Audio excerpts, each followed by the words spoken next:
I'd always wanted to join the military and serve in some capacity.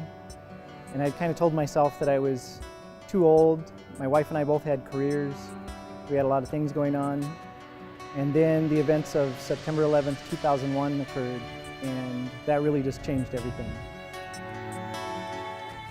All the excuses melted away, and I knew I had to serve my country. As I got older, I realized the incredible amount of benefits that were just handed to me just by virtue of being born into this awesome country. And we all take it for granted. And I didn't want to take it for granted anymore. I knew in my heart that I just needed to give some small thing back to this country. I literally went and talked to a recruiter the next day. I started out in the field artillery. In my civilian world, I was a desk jockey, doing CAD work on a computer and sitting in a cubicle farm. When I joined, I decided that I wanted to do something as opposite from that as possible. And so I chose field artillery, and I did that for 6 years.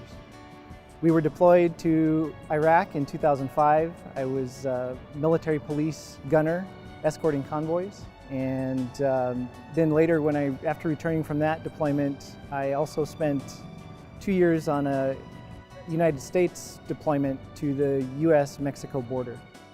The discipline and the leadership experience I've gained by being in the military, being in the Arizona Army National Guard is just invaluable. It's provided me with a lot of job focus, basically the confidence to know that I can get pretty much any task accomplished that I set my mind to. My military job consists of working with all the different military radios throughout all the different bandwidths. We're talking VHF, UHF, high frequency, as well as Blue Force Tracker, TCP, IP communications, desktop support. It runs the gamut. Anything that enables communication, I basically have a hand in working on. My current job at ASU, I'm a research electronics engineer in a cancer research center.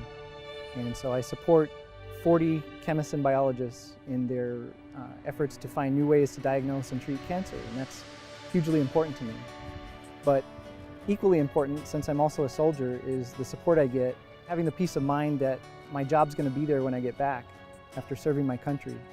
So I can go back and kind of seamlessly get back into my civilian role without all of the stress of worrying, am I still going to have a job? Am I going to be able to pay bills? And that's extremely important because I have a family, a wife and kids, and they all rely on me.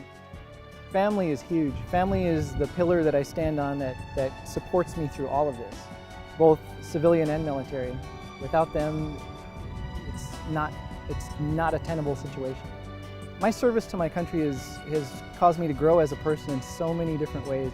I've received technical training in the military. I've received leadership training. I bring all those things back with me to ASU, and it's really a symbiotic relationship. There's a lot of cross-pollination between the two jobs. I take what I learn in the military and I take it to ASU, and I take what I learn on the job and I bring it back to the military.